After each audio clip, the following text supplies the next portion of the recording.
welcome to Cinema Crusaders, that show where we look at movies 10 years old or older, and we look at them and we analyze each element of them, decide what works and what doesn't, how well it still works today in 2026. And for today, we're going to be looking at Enemy Mine, a sci-fi, I would say cult classic. Would you say that that's true, Mike? Oh, I'm going to say cult classic at least. I mean, those in the know have got to love this movie.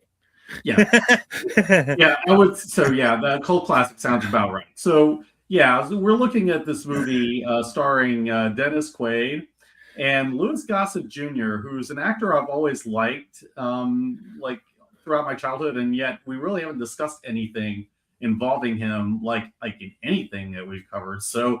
It's kind of I'm looking forward to getting into this one. I got some things to say about him on that too. Yeah. Okay. Yeah. I will say, I really didn't watch this one that much when I was younger. Like I got little bits and pieces from like when it was showing on HBO and things like that, but I never really like watched the whole thing until not too long ago. But it was definitely worth my time. What do you think, Mike?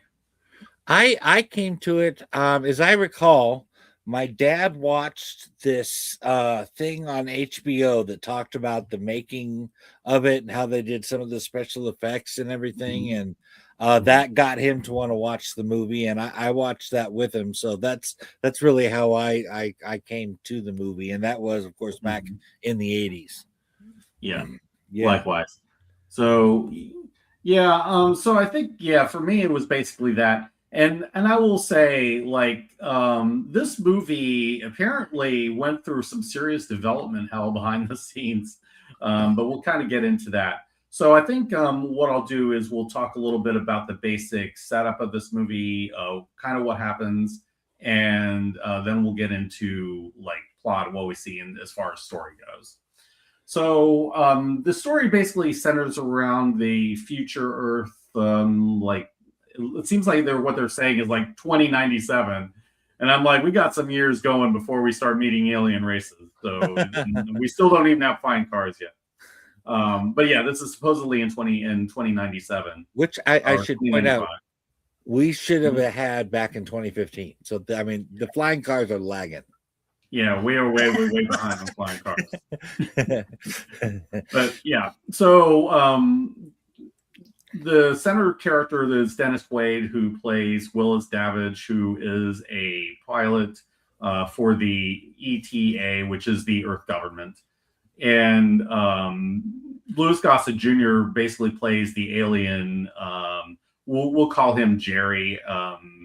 It's kind of like his whole name and like everything involving that is complicated and kind of a plot point. So we'll get more into that at a later time, but. The idea is that they're in a war. They shoot Willis shoots down Jerry's ship. They crash. They're forced to survive, and the hilarity that ensues from there. What were you going to say, Mike? Just that they make it very clear. When he first introduces himself, he clearly says Jariba. But Davidge says, so your name is Jerry, who cares? Like he clearly wasn't even listening. Yeah. Jariba is kind of his family name though. So yeah. And that again is like a huge plot point because we start to see eventually that it's Davidge that ends up bringing his son Zamis into Drac culture, the culture of the aliens, towards the end of the movie. And that's kind of shows like their whole growth as characters. But I will, go on. I would. This is an observation I made about the movie itself. In war, I'm no expert on war. Okay, I'm not a soldier, whatever. But I have noticed a trend in what I read about war that. One of the first steps in war is to dehumanize your enemy. You have to make them so that they are no longer human. That makes it easier to kill them. Yes, and that is exactly what happens in this movie. Yes, this movie is exactly what I mean, it takes exactly that premise and flips it. It shows that this is what happens when you actually see that your enemy is a living being with a culture and a life and feelings and all this stuff. Mhm. It just completely flips that on its head. And that is the premise, I believe, of this film. Yeah, I would say that that's accurate. I mean, because we definitely see that in the beginning, the Davidge character is completely like does not even treat Jerry as a human being, like at all. And notice And the language. He's a lizard at first. If me and I yeah, had to communicate with that lizard, you know what I yeah, mean? Like, toad face, and you yeah. know things that I mean, you'll kind of look at him like, wow, that's racist. It's fantasy racism at its finest. But yeah, I mean, but you know that this, I mean, that actually kind of makes sense with the dehumanization. Is that you know they use these elements to look down on these people without even like having a real reason. Like, why do you even dislike this guy? Oh, well, my culture told me to. I mean, there really is no reason why David should dislike him other than that, and that's part of the movie as well as they find this out.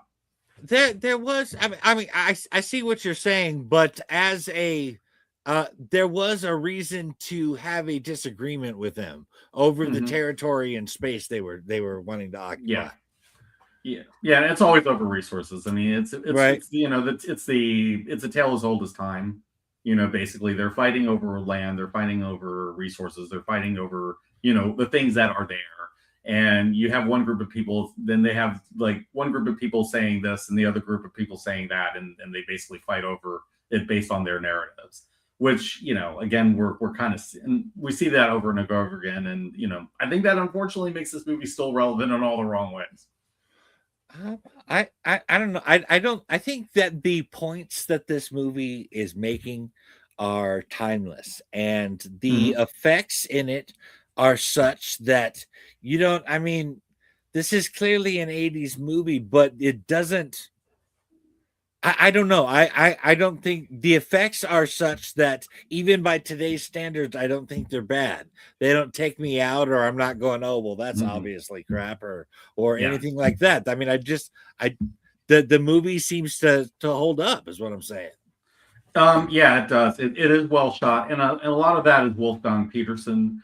If you've looked into the history of this movie and how it got made and the disaster, the development hell that it went through, you know, he wasn't even attached at first. They had to throw out a previous director and all the work that he did for it, which had already cost them millions of dollars, because it Oh was my god! that bad. Yeah, it was that bad. Like they were filming in Iceland, and it was obviously in Iceland, and the weather conditions were such where they couldn't line up consistent shots, you know, to make it look consistent, and things like that. So they threw out almost everybody.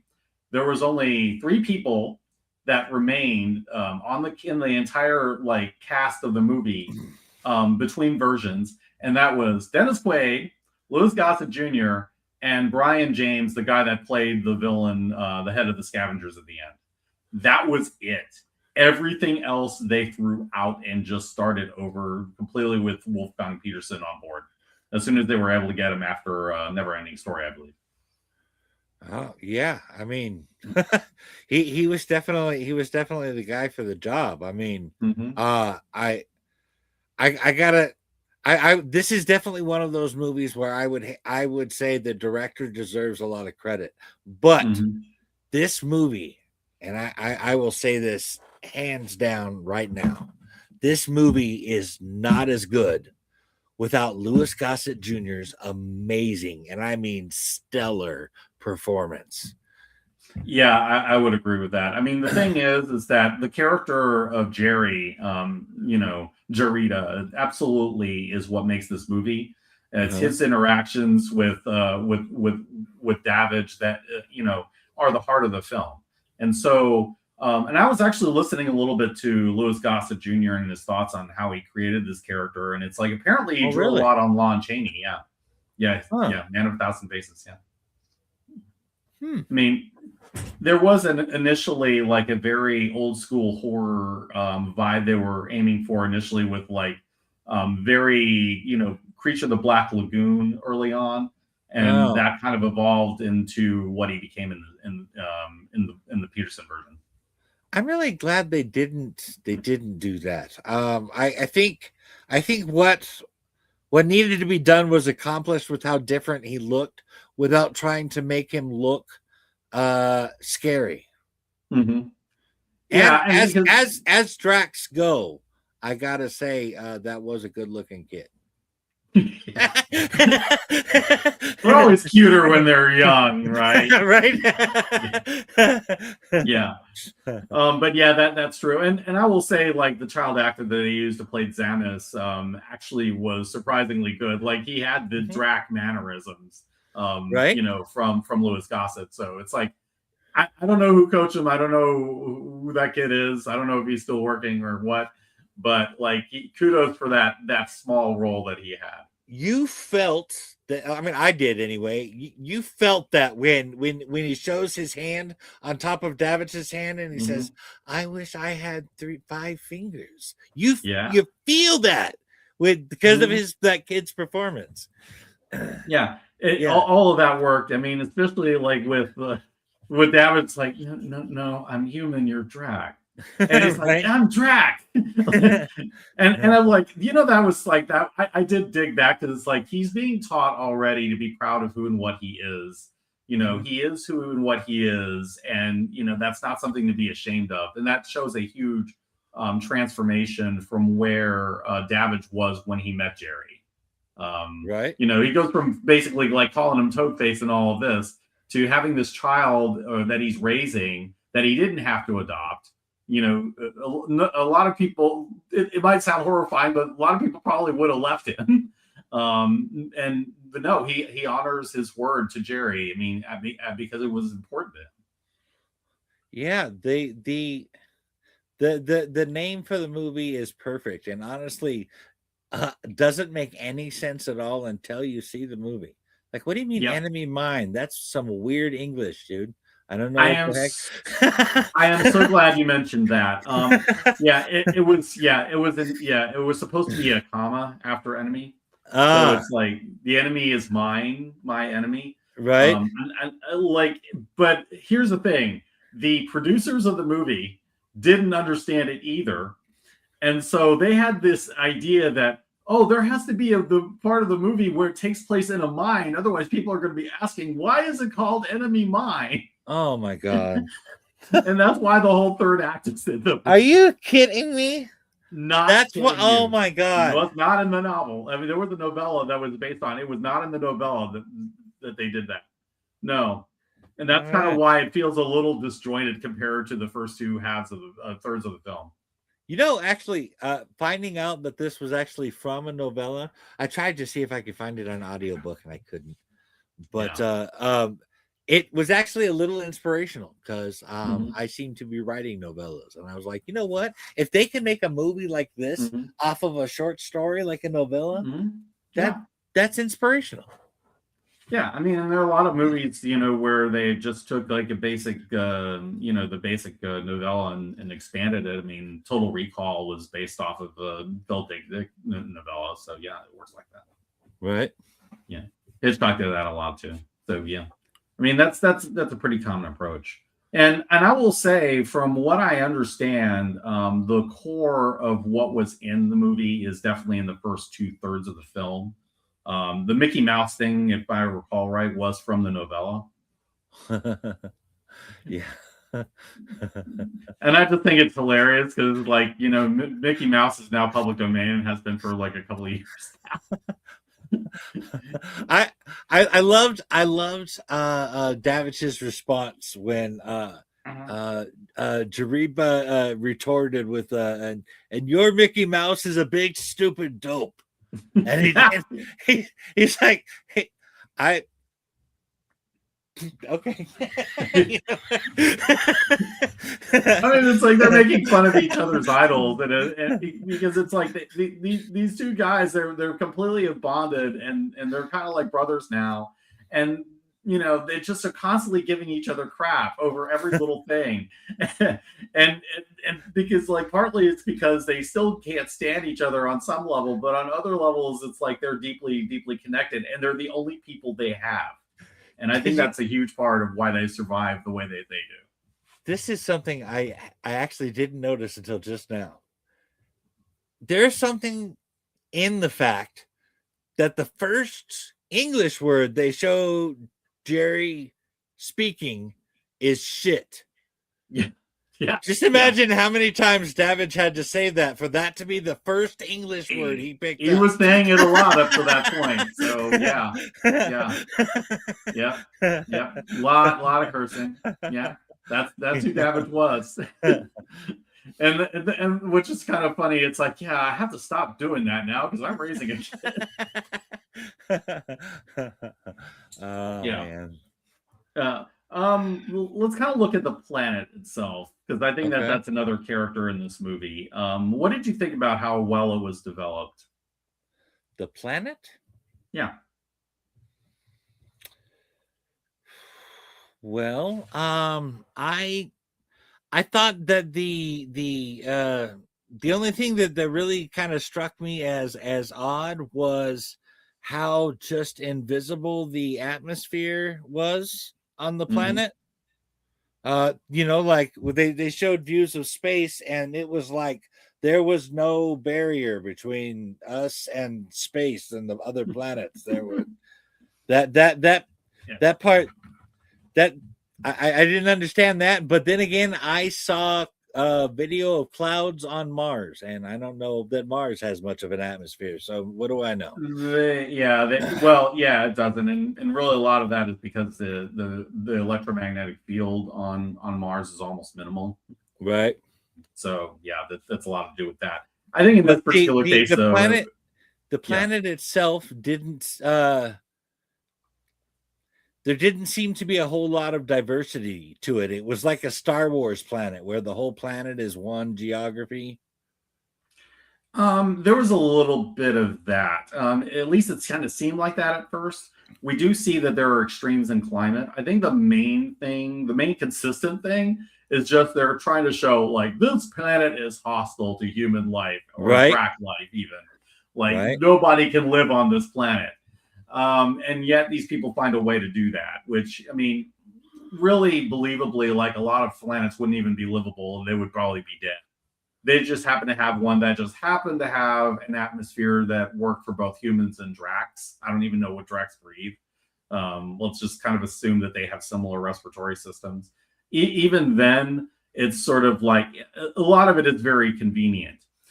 But you also get all these extremes from it's a volcanic planet to it's really cold with these long winter cycles, and a huge freeze like every summer. So I mean every winter. So I don't know like how well that was thought out. I don't know how much of that was from the book, how much of that was just thrown in just to make sure that the conflict worked. That could theoretically happen depending on this thing's position from its sun. You know what I mean? Like if it's really close, during if it's closer on one part and goes way farther out, like how Earth does, that could explain something like that as far as the winter goes. Yeah, the long rotation, and then on the other side you kind of have this whole sandy area, which is where the scavengers were. So I mean, I wouldn't say it's not like a single ecosystem, but it's more like the one consistent thing is this place sucks to live on, right? And it's like the kind of land, not to the extent of like After Earth was, which was comical, but to the point where you're really kind of thinking about these things. It definitely, I think that I guess I look at it from a plot point in that you needed an environment there where Davich and Jariba and Samis are all going to be dependent on each other to survive. Right. Yeah, I mean, it's kind of like a survival story in space, really. That's really kind of what it is. Right. More than anything else. And I will say there is historical precedent for stuff like this. Like there was a case where a Japanese World War II soldier had gotten lost.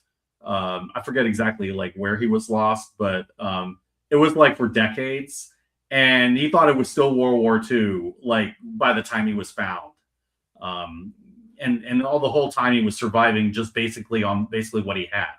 It's kind of like that. Didn't they do something almost exactly like that in Skull Island, Kong Skull Island? Yes, I forget exactly who. Yeah, there was that. I think that was there was that one guy that thought it was still World War II at the time. He had no idea the war was over and stuff. Yeah, I think it was. So that's actually based on a real thing. Yeah. It was the Charles Nelson Riley cover. Yeah, Charles C. Riley. Yeah. So yeah, but yeah, that's kind of where that went. Are there any other thoughts on like any of the characters or like anything structurally? Well, I guess one of the things that I really thought was I talked about how that whole getting to know your enemy, to humanize them, to make them to realize that they are another person, particularly the okay, well, number one, the name of I've drawn a blank on them now. Zombies is raised the Drax. The name of the Drax Bible is the Talmud, the same name of the Jewish Bible. The Talmud is what they called it, but yeah, it is based on the Talmud. They had that similarity in common, and then there was the teachings that they believed in, that the Drax believed in, were the same. So it wasn't just this is another life. We actually think and believe the same things. Yeah, we're not only not enemies, we should be friends. And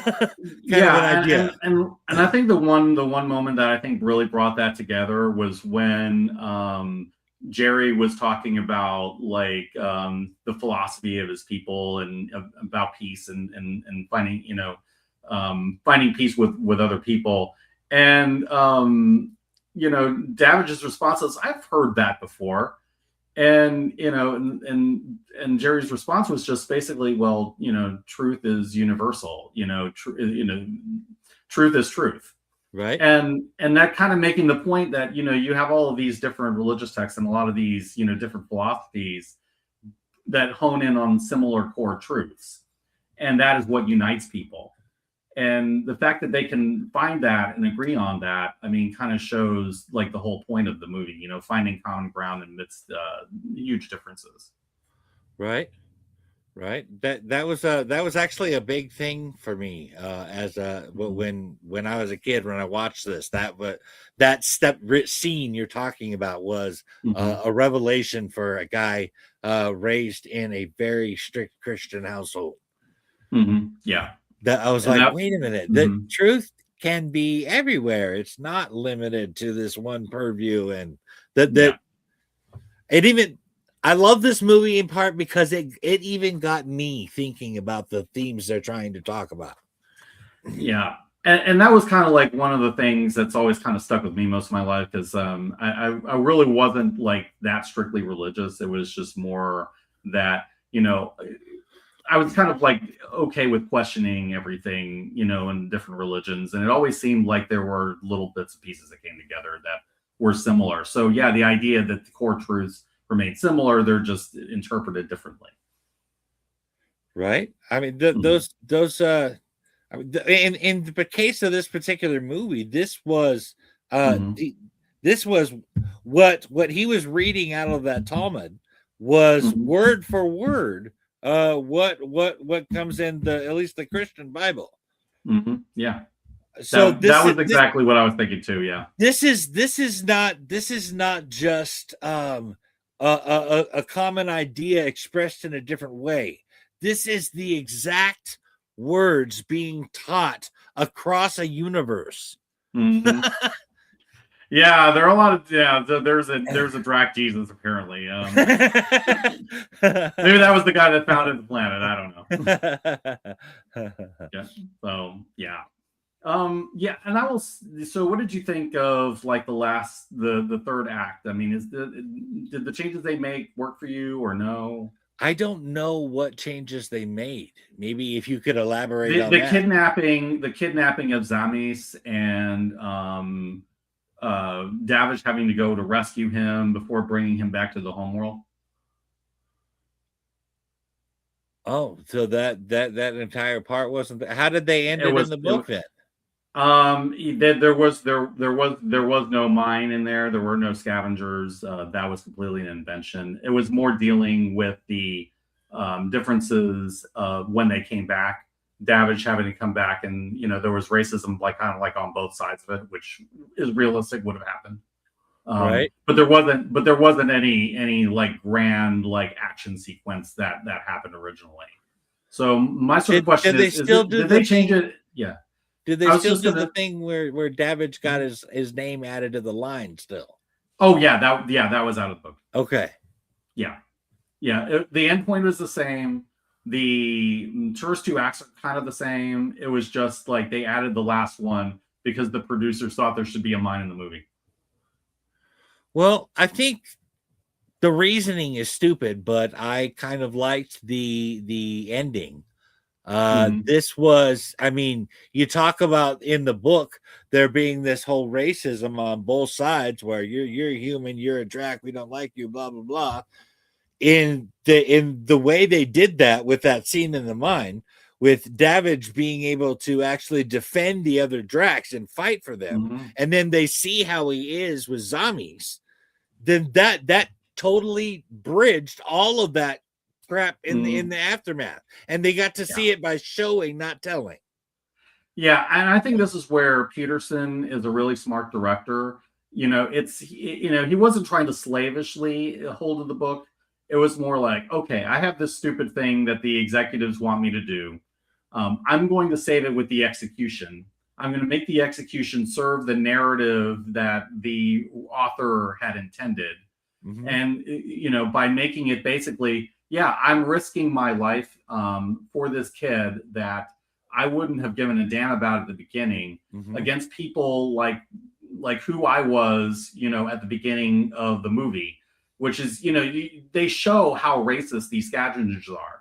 They completely, the idea that they completely or don't see the Drac as human at all. And that's why they're able to enslave them, whip them, beat them, torture them, all the things that they did in that mine. Right. And so, you have this one person coming in, to save this Drac that he regarded as a son that he would not have cared about, like, at the beginning of the movie, I think that's kind of earned by that point. And it works in a visual context where I think the original way that they did it probably would not have worked as well visually. When it comes to a movie, quite honestly, I mean, you don't really want to do exactly what happened in the book. Because I mean, if people want exactly what happened in the book, they can read the stinking book. So in a movie, you want to try to do something at least a little different, change it a little here and there. So even those who read the book, there's something new for them as well. And I think in this particular case, like you said, they managed to take the idea that the author was going for and just do it in a different way. And I mean, if you're gonna honor the author, I think that's the best way to do it in a movie. Being that there is change expected. Yeah, it's kind of like with Count of Monte Cristo, where there's no way you could have gone Alexander Dumas the way that it was intended in the runtime that they had. It's just too complex. No, but the way that would have had to have been like a Lord of the Rings trilogy kind of thing for Count of Monte Cristo. Yeah, it's a huge book.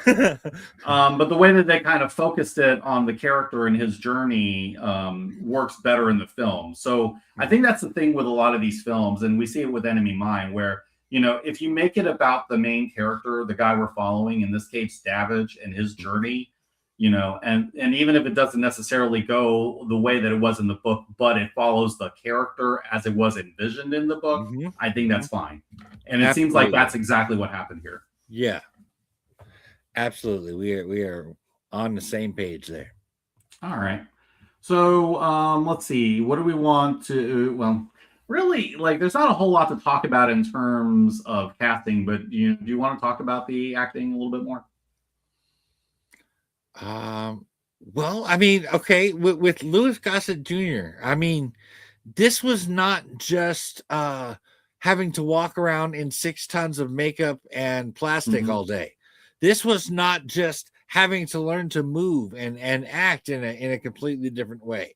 Imagine having to do those tones and the vocalizations that came out of him and stuff like that. I mean, the dedication that he put into bringing that character to life is, I mean, that is why he just outshines everything else in the movie for me. Yeah, and I will point this out. He was saying that, everybody else had been passing on this role because they were covering their faces, and like covering their eyes, and they didn't want to do that. Gossett did it because he liked the challenge of being able to emote the character, without having those things. So this is somebody who puts his performance above his ego, which is something that we're still kind of struggling with, even modern Hollywood. And Gossett did that, and he put the performance first. He put the character first, and I think that it really came out. Like, you wouldn't even know this was Louis Gossett if you hadn't been told. It's really that good of a performance, right? This is unlike any other character I've ever seen him portray. He's usually got that kind of that serious kind of stoic thing going. You know what I mean? So this was, I mean, this had to be out of his comfort zone, and I mean, damn, he knocked it out of the park. Yeah, because normally you're used to. I mainly remember him from like Iron Eagle, Officer and a Gentleman, El Diablo, which is a movie I would like to eventually talk about. Those kinds of things, and and so it's not often that I really see him in like science fiction type roles. I have occasionally, like on Stargate.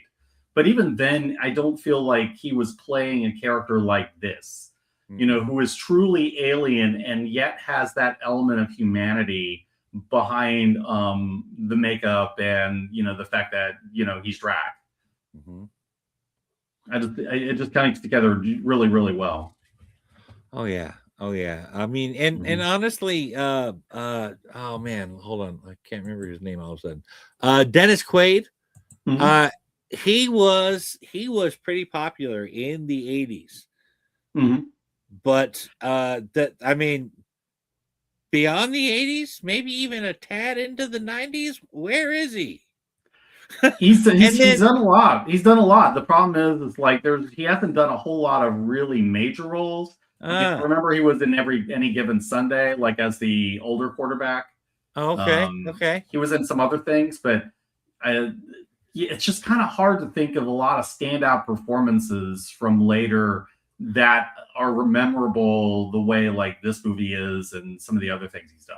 The two movies I think of 3 movies when I think of Dennis Frequency. Quaid. That's another good one. Frequency. I forgot about that one. One, I think about Enemy Mine. 2, I think about Inner Space. Yeah. And 3, I think about Dennis Quaid actually dated a girl that acted in Halloween. And when a person in the audience commented about her breasts when she showed them, he got pissed and actually wanted to say something, and she had to get him to calm down. I got to admire somebody who will stick up for his woman. That was cool. I don't know if that's sticking up for your woman or your own ego, but all right. Sometimes the right thing comes out from the wrong impulse. Right. True enough. Yeah. But yeah, what do we think about as his performance? Because like early on, he is not a likable character, and he sells the transformation. That I think it really says a lot. Oh yeah. His entire his mannerisms changed. And this has got to take some skill to do. The very spirit he walked around in was different. Yeah, I mean, here he is being this really gung ho, reckless pilot, who's just like all he cares about is shooting down bad guys and going home. And then, we start to see like he loses his friend, the guy that was the co-pilot. He shows genuine emotion about this. And then the whole point where it's like he looks like he wants to kill Jerry, and he doesn't, and then he just kind of walks away. I mean, that's kind of where you start seeing the wheels sort of turn in his head. Did you I don't know if you caught this or if this is just Mhm. something somebody weird like me would notice. But the thing where he could have killed Jerry and didn't. Mhm. I am reminded of when Saul was chasing David, and David and Saul and his men had fallen asleep in a cave, Mhm. and David Mhm. snuck in, went right up to Saul, and cut off a piece of his robe, and then he left. Saul comes out, and David calls him, and David shows him the piece of his robe. He says, "I could have killed you. You were in my hands, and I could have killed you, and I didn't." That scene just reminded me of that. You're better on the biblical references than I am. I'm kind of weird in my own way, so I don't know how many people would necessarily get that. Hmm. I would say anybody who is biblically knowledgeable probably would, but that's just not me. But that's fair.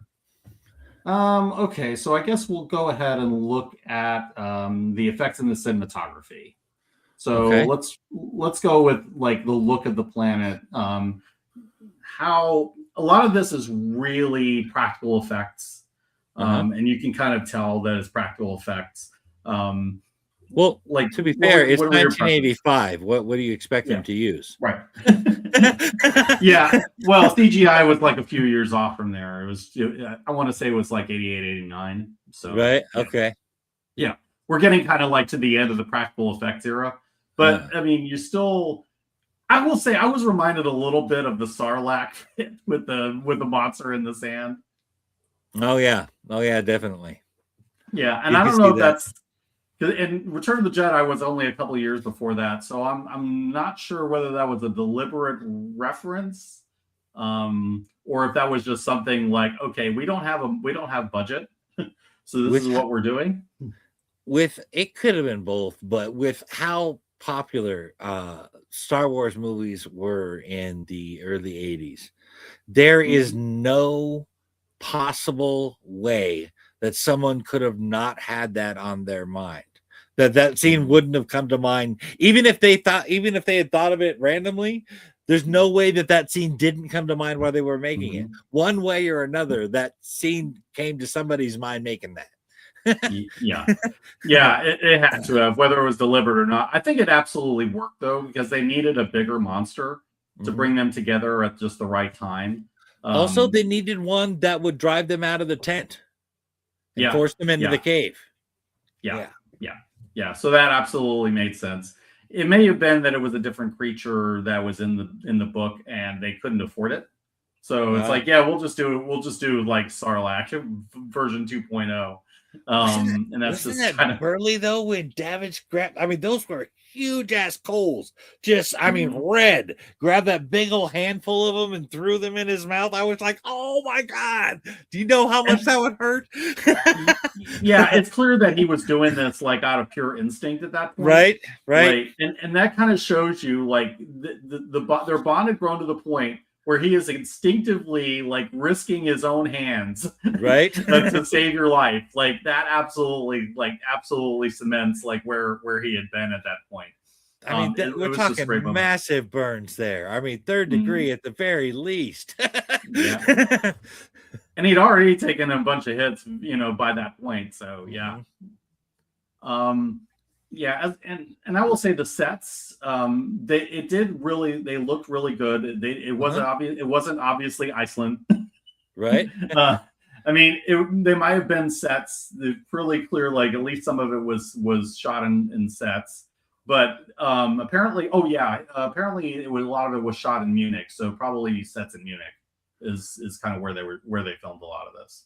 I liked that it felt familiar and yet still alien. Yes, there was a lot of that. And I like that it wasn't a single ecosystem. It's not like all of it's not hot. It's not like a planet of like volcanoes today. Right. There were a lot of different ecosystems that were together, even if it seemed a little patchwork at times. And the only thing that they have in common is that they're all hostile. At least there was more effort put into it than you see in a lot of Lucas planets. You know, this a thought occurs to me. Yauta Prime. We often picture it as this jungle planet, and at one time that's how it was perceived. But we find out that there are actually different ecosystems on their planet, and that actually describes the different why there are the different predators and stuff. So even though the in enemy mind they seem to focus on one type of ecosystem, we could have only been viewing one area of the planet. Yeah, that's likely. And interesting that you do mention the predators. I will say, like, the ecosystem that we saw in Predators was almost entirely that whole jungle area, right? But so there's definitely like an evolution that we're starting to see, or maybe the other way around. I don't know. It's hard to say. Well, no, I mean, in the comics, even they expanded Yauta Prime to have different ecosystems. Okay, so that's from the books. Okay, yeah, all right, gotcha. I just thought that was a good example. Yeah, I see what you're saying. It like it seems like it's easier to do in the novel to do that kind of thing, you know, rather than actually show it on screen. Even with CGI, that's not always the easiest thing to do. Right. And like you said, practical effects or not, these are good. They stand up. Yeah. Even the space stuff, other than the fact that I'm still annoyed every time I hear sound in space. But I honestly think the effects are good. Nothing about them takes you out of the moment at all. Yeah. I mean, starfighters in general, they're like all people that say how unrealistic starfighters are. I don't really care when it's a movie. Right. It's just, you know, and there is a Star Wars sort of feeling to that early moments. I mean, you can definitely tell like Star Wars was still an influence even in '85. Like, you know, that was like a couple of years after the Star Wars trilogy had concluded, the original one, and it was still influencing everything after that. And I think with this movie, there's still a little bit of that and trying to make another lightning in the bottle happen with sci-fi, even if it didn't materialize. Honestly, the only sci-fi I have ever watched that didn't have sound in space was the Battlestar Galactica reboot in 2004. Yeah. They actually didn't have any sound when they were in space. And 2001: A Space Odyssey. Because there was that whole period where they were out in the exosuit and there absolutely was no sound at that point. And the sound came back on once he got back in the pod. Yeah. Well, there's another one then. I haven't watched 2001: Space Odyssey since I was a child. Yeah. I haven't seen it in a while, but it's a classic. So yeah, for sure. Yeah. All right. So I guess I think we've covered just about everything. I think so. We want to, unless you have something else. No, I think I covered all the main points that I wanted to talk about. I mean, we just got to get to the review and scoring portion, I think. Yeah, that was where I was going to go next. So, all right, let's kind of. All right, I'm thinking about this. This is a pretty good movie. I think it still holds up. I think it's definitely and in some ways it's still definitely relevant in all the wrong ways. There are some movies you don't want to be relevant, and it's movies with themes like this, but it is still relevant. We'll call that sadly relevant. Sadly relevant, yeah. Sadly relevant. It is sadly relevant. I think the visuals are still good enough that they hold up, and I think a lot of that is the practical effects, the practical shooting. Wolfgang Peterson is very good at making these really impressive landscape shots. A lot of that really works. when you see the sunrise, walk in the distance, it does hit you. So the sense of desolation, the sense of isolation, that's all there. And even though they changed the story, they changed the story that worked for the movie and kept the spirit of what the story was about, which I think is important. Very, yeah. I'm thinking, but it's like at the same time, I mean, are there things that don't hold up? Maybe it is a 1980s movie. It does show some of the music moments. You can definitely kind of tell that the background music is very 80s, but that's not a lot. I'm going to say 8.5, just because I think it's a movie that I'm not going to go back and see that often, but it's still a movie worth seeing more than once. Well, I will say that I agree with a lot of what you said there. I think that I don't know, this is a movie I watch at least every couple of years. Same with The Last Starfighter. These are just movies that were part of my childhood, and every once in a while I like to go back and do the nostalgia thing or whatever. But I mean, so I got to take into consideration there is that factor going into the review, that I have this whole attachment to the thing. Yeah. So I can't give it a 10. But just because I don't know necessarily how somebody who's never even seen it or heard about it might come to it. Let me say I'm gonna give it a 9. All right. 8.75 total. Yeah, that sounds right to me. Yeah, I think that it's got a lot going for it. I'm not sure how well it's going to necessarily seem to a new audience, but I think you can get enough of the basics from this movie without necessarily it's not like Scrooge, where a lot of it is definitely rooted in 80s isms. So I don't think that that's going to be a huge problem. I still think it holds up. You don't necessarily have to know that it was a Cold War era film to understand the spirit of it. But at the same time, I mean, it's definitely a low budget film, and it looks it at times. It sounds it at times, but there's enough of the story that I think shines through that it doesn't matter, and it's good enough. And right. So I'm thinking 8.75 is good. The theme of the movie and the I don't know, maybe it's different for me, because this things about this movie took me on a journey. So I don't know if it's going to be the same for everybody like that, but I really think that I can't imagine a time where the themes that are talked about in this movie are not going to be 100% relevant. Sadly so, yes. I would like for them to no longer be at some point. Right. But that is like my hopeless idealism coming out. Right. So yeah, we'll go ahead and kind of leave it at that. So I guess we'll go ahead and wrap it up. So is there anything else you want to bring up before we go, Mike? Just go check out The Dread. It is available on Amazon, and I am almost to the final chapter on my second book. Scorn, yes. I'm looking forward to it. Yes, and I'm kind of involved on both, so I'm a little bit biased, but I will say read them when they're out.